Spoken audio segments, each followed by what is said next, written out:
सभी भाइयों को राम राम। और आप कैसे हैं? जिंदा हैं, जबरदस्त हैं। और हम आपको पता है हिंदी का सॉल्यूशन लेके आ चुके हैं, यूपी पुलिस मॉक टेस्ट का, आरडब्ल्यूए का। और आज संडे है और आपको पता है, और अभी हम स्टार्ट करने जा रहे हैं। और आप भाई कमेंट में हमें बताया करें कि आपके कितने सही हैं, कितने गलत थे, तो इससे हमें भी अंदाज़ा लगे कि आपके कितने सही हैं। कमेंट में आप ज़रूर बताया करें। आपको वीडियो अच्छी लगा करें तो शेयर करा करें और चैनल को सब्सक्राइब कर लिया करें, ठीक है भाई। तो अभी स्टार्ट करने जा रहे हैं, हम यूपी पुलिस का लगाएंगे हिंदी का मॉक। आज 3 सितंबर है भाई, स्टार्ट करने जा रहे हैं। और देखिए हिंदी को निकालते हैं। हिंदी के 37 क्वेश्चन करेंगे। हिंदी आ चुकी है। हिंदी का पहला क्वेश्चन है, पतंगा का समानार्थी शब्द कौन सा है? सबसे पहले बता दूं, पतंगा जो आपने सुना होगा उड़ने वाला कीड़ा, उसे कहते हैं। तो सलाका सुई आपने सुना होगा, ये तो है ही नहीं वो अच्छी तरह से। शर्मिला सुना होगा, सरवरी बरवरी, ये शब्द अलग होते हैं आपको। इसका आंसर होगा सलब।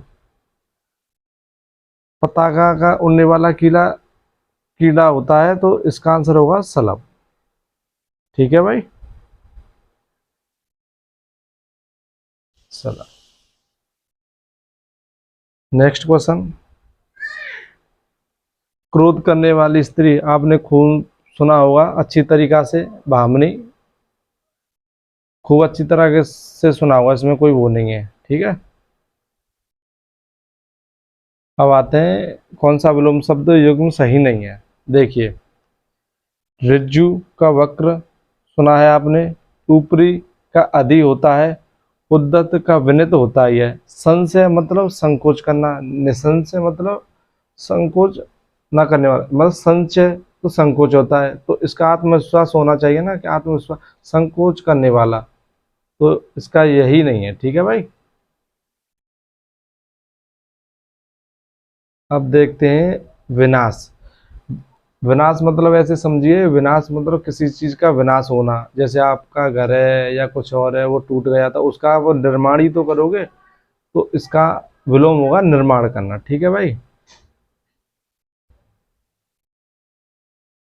घूस तय करना, जैसे आपने सुना होगा, जैसे कोई होते हैं, जैसे पुलिस वालों का बोलते हैं घूस तय, मतलब जो बंधे बंधे होते हैं, तो दरवाज़ा बंद करना या दरबारा लगाना या दरबार होना, तो दरबान बांधना मतलब घूस तय करना, मतलब तय मतलब बांध देना, मतलब समझना हो, ठीक है।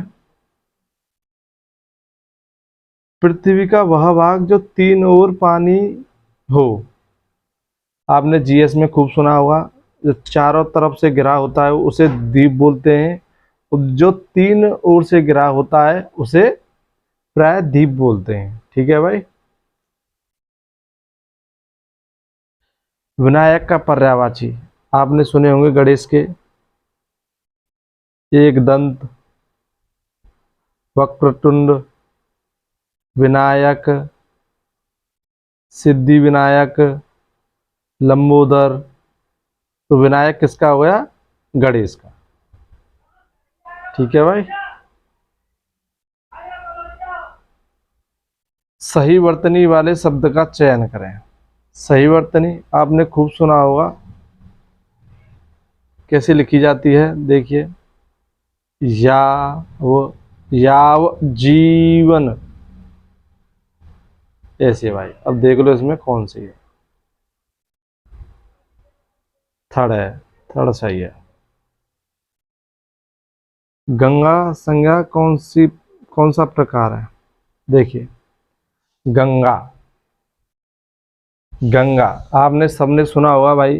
गंगा जैसे भाववाचक बोलते हैं जिसमें भाव आ रहा हो, जैसे आपको नवीन सर ने बताया होगा, जो कटोरी में ना परोसा जा सके, ठीक है भाई।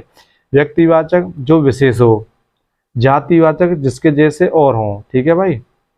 और समूहवाचक, समूह जैसे कोई भीड़ लगी हो तो समूहवाचक बोलते हैं उसे, ऐसे।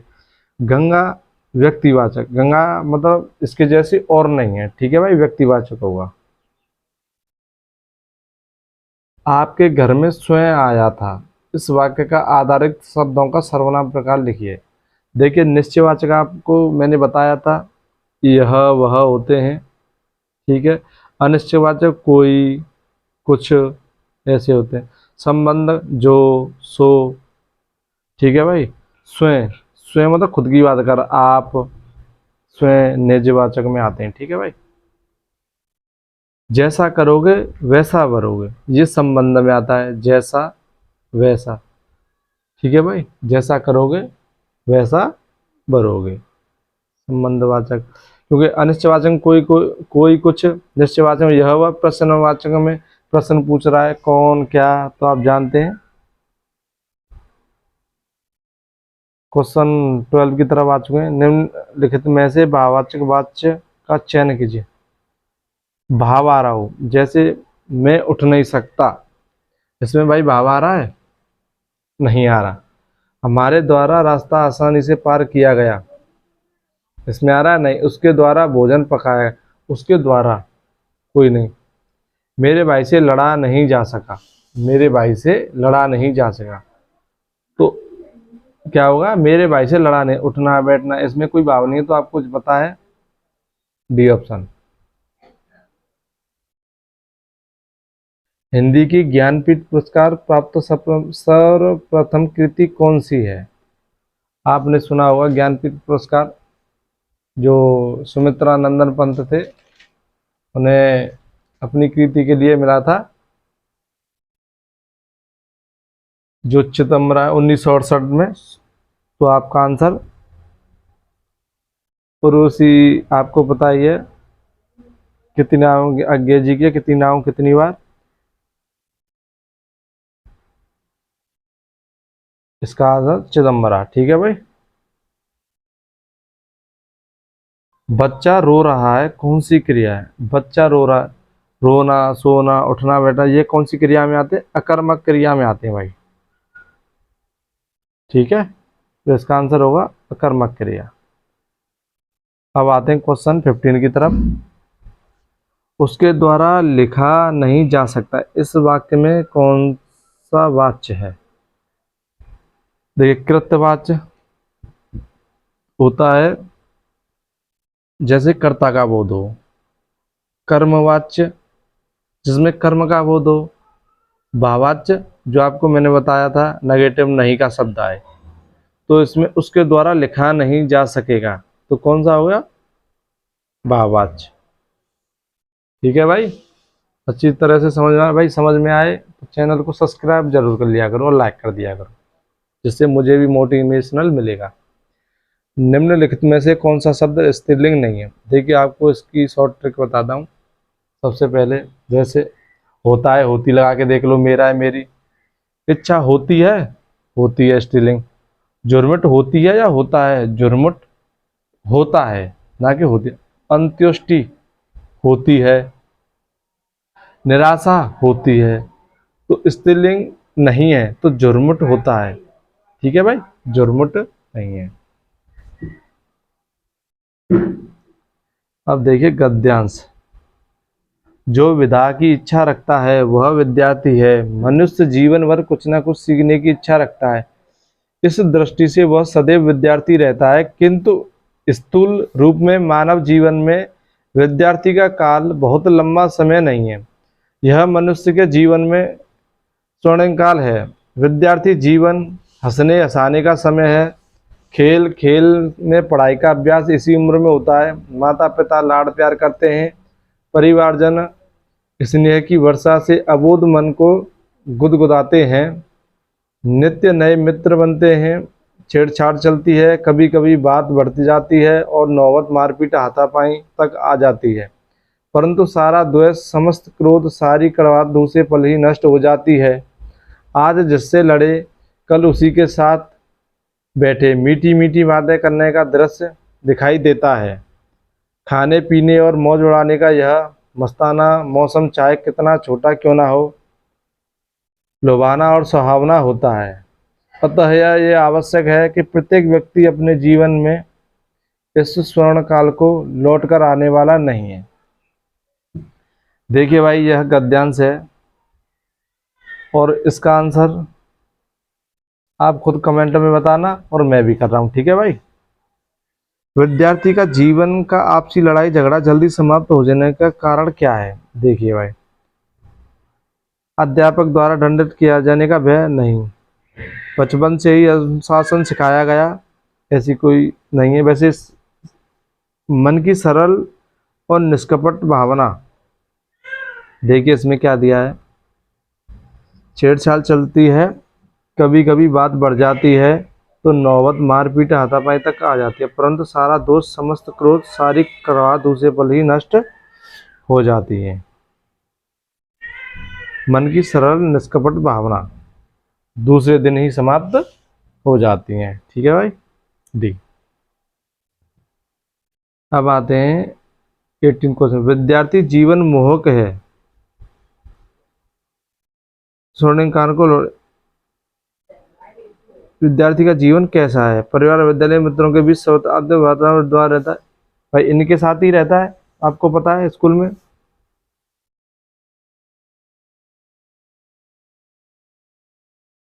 तो 18 का आंसर ए होगा, ठीक है भाई। अब आते हैं प्रस्तुत गद्यांश में किस पर जोर दिया गया है? स्कूली शिक्षा पर, विद्यार्थी जीवन की विशेष मानसिकता पर, अनुशासन पर, या चरित्र निर्माण पर? देखते हैं किस पर जोर दिया गया है भाई। दूसरे पल ही नष्ट हो जाते, आज जिससे लड़े उसी के कल साथ बैठे, मीठी मीठी बातें करने का दृश्य दिखाई दे, खाने पीने मौज उड़ाने का यह मस्ताना मौसम चाहे कितना छोटा क्यों ना हो, लुभावना और सुहावना होता है। अतः यह आवश्यक प्रत्येक व्यक्ति को अपने जीवन के स्वर्ण काल को लौटकर आने वाला नहीं है। भाई इसका आंसर आप खुद बताना आज मुझे, ठीक है। आपको लिए छोड़ दिया एक क्वेश्चन, बहुत सरल है, ऐसा कुछ नहीं है, आप कमेंट में जरूर बताना। अब आते हैं क्वेश्चन 20 की तरफ। जयशंकर प्रसाद की काव्य कृति का सही अनुक्रम, देखिए आपको बताऊं मैं, सबसे पहले झरना जयशंकर प्रसाद की है, फिर उर्वशी, फिर आंसू, फिर लहर। सबसे पहली झरना है, तो उसका आंसर आपको पहली याद होगी ना तो उससे हो जाता है, क्योंकि झरना है तो आप टिक लगा दो, इसमें स्टार्टिंग से झरना कोई है ही नहीं।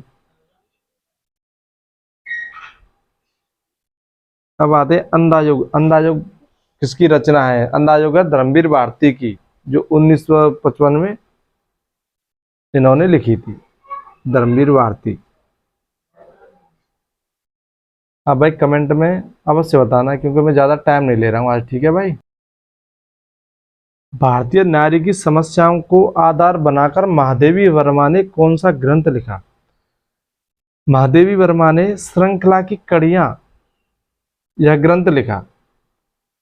और यह ग्रंथ मैं बताऊं आपको, जो 1942 में है, महादेवी वर्मा ने लिखा था, जो भारतीय नारी की समस्याओं का, तो इसका होगा श्रृंखला की कड़ियां, ठीक है भाई। गंगा लहरी किसकी रचना है?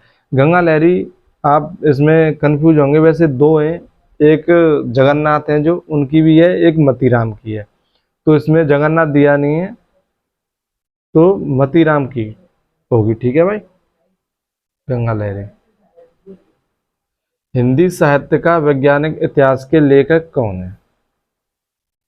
देखिए भाई इस क्वेश्चन की मुझे नहीं पता है, आपको पता हो तो मुझे कमेंट में अवश्य बताएं, क्योंकि मेरे से यह नहीं आया है,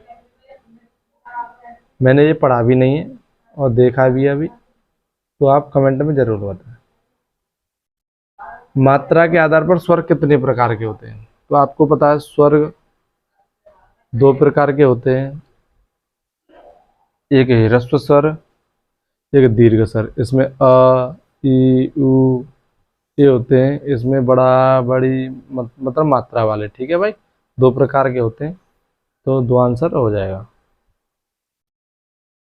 सदानंद का संधिवेश, सत प्लस आनंद। देखिए भाई पीछे वाला जो शब्द होता है ना, वह पूर्ण अर्थ होना चाहिए, मतलब पूर्ण शब्द होना चाहिए। जैसे कोई शब्द पूर्ण होना चाहिए, मतलब समझे। सत प्लस आनंद, सतान, सदानंद। ठीक है भाई। अब आते हैं निम्न पंक्तियों में रस पहचाने। कहत नटत रीजत खिचत, मिलत खिलत लजिया, भरे भौन में करत नैनन ही सो बात। देखिए भाई, करुण रस, तो इसमें शोक की तो कोई बात कही नहीं है। हास्य रस है, इसमें हास्य की कोई बात नहीं कही। और रौद्र मतलब क्रोध की कोई बात नहीं कही। करुणों में शोक की कोई बात नहीं कही है। तो देखिए इसमें संयोग श्रृंगार कौन सा होगा? संयोग श्रृंगार। इसमें रति आ रही है, आपने सुना होगा। दो प्रकार के होते हैं, संयोग और वियोग। किस वाक्य में कर्म कारक है? छात्र छत पर बैठे हैं, तो बैठे हैं तो कोई कर्म नहीं है। लड़का पत्थर फेंकता है, लड़का कार्य कर रहा है, तो शायद हो सकता है।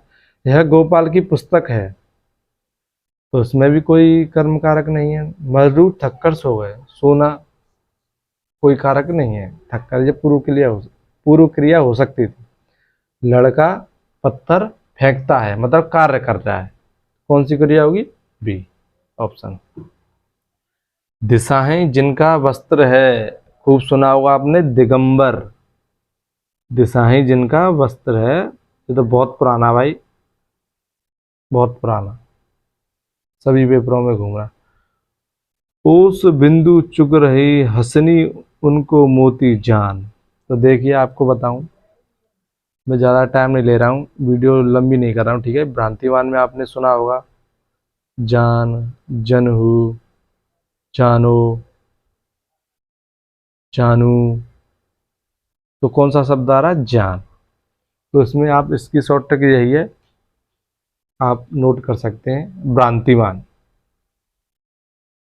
संधियां तीन प्रकार की होती हैं, निम्नलिखित में से एक संधि का प्रकार नहीं है। आपने सुना है तीन प्रकार की होती हैं, स्वर संधि, व्यंजन संधि, विसर्ग संधि। स्वर, व्यंजन, विसर्ग तीनों दिए हैं, तो कौन सी नहीं है? अनुस्वार संधि नहीं है। अब आते हैं क्वेश्चन 32 की तरफ। जो क्रिया कर्म का बोध नहीं कराती उसे क्या कहते हैं? सिंपल सी बात है, अकर्मक क्रिया। जो कर्म का बोध कराती है उसे कर्म मतलब सकर्मक क्रिया। प्रेरणात्मक क्रिया जो दूसरों के द्वारा की, संयुक्त क्रिया जो दो से मिलकर बनी हुई हो। संयुक्त सकर्मक क्रिया जिसमें कर्म का बोध हो, तो कौन सी क्रिया होगी? अकर्मक क्रिया। देशभक्ति में कौन सा समास है? तो आपने सुना होगा देश के लिए भक्ति। देश के लिए किस के लिए, तो कौन सा है? तत्पुरुष। तो के लिए, जैसे आप करोगे देश के लिए भक्ति। ठीक है भाई। क्वेश्चन 34 की तरफ आते हैं। निम्नलिखित में विकल्पों में से दिशा शब्द का बहुवचन। देखिए आपने सुना होगा दिशा, खूब सुना होगा। दिशा का क्या होता है? दिशाएं। दिशा का क्या हुआ? दिशाएं। तो ऑप्शन बी। ग्रंथि का तर्व, खूब सुना होगा ग्रंथि का गांठ। आपको एक बात बताऊं, जो ये चंद्र बिंदु है ना, ये हमेशा तत्व में आता है, ये आप याद रखना। जैसे आपने भ्रमर का भंवरा सुना होगा, तो चंद्र बिंदु हमेशा तत्व में आएगा। अब आते हैं क्वेश्चन 36 की तरफ। भाई आप कमेंट में हमें जरूर बताएं कि आपके कितने सही हैं, कितने गलत हैं, और आप हमें मोटिवेशन मिलेगा। आपको वीडियो अच्छी लगे तो शेयर भी करना और चैनल को सब्सक्राइब भी करना, ठीक है भाई। एक से अधिक वर्णों के मेल को कहते हैं, आपने खूब सुना होगा शब्द कहते हैं। तो इसमें शब्द दिया नहीं है, तो क्या हो जाएगा? अक्षर। एक से अधिक वर्णों के मेल को अक्षर कहते हैं। अबलो नसानी, अबनो नसोन नसेहो में कौन सा रस है? करुण रस, तो शोक की भक्ति रस तो है ही नहीं जो बालकों से संबंधित होता है। अद्भुत रस आश्चर्य की कोई बात है नहीं, तो कौन सा आएगा? शांति रस में निर्वृत। देखिए भाई 37 क्वेश्चन हो चुके हैं और बहुत ही शानदार तरीके से एक्सप्लेनेशन किया है मैंने। और भाई वीडियो अच्छी लगे तो शेयर जरूर करना और आप कमेंट में अपने नंबर जरूर बताएं। सभी भाइयों को राम राम, जय हिंद, जय भारत।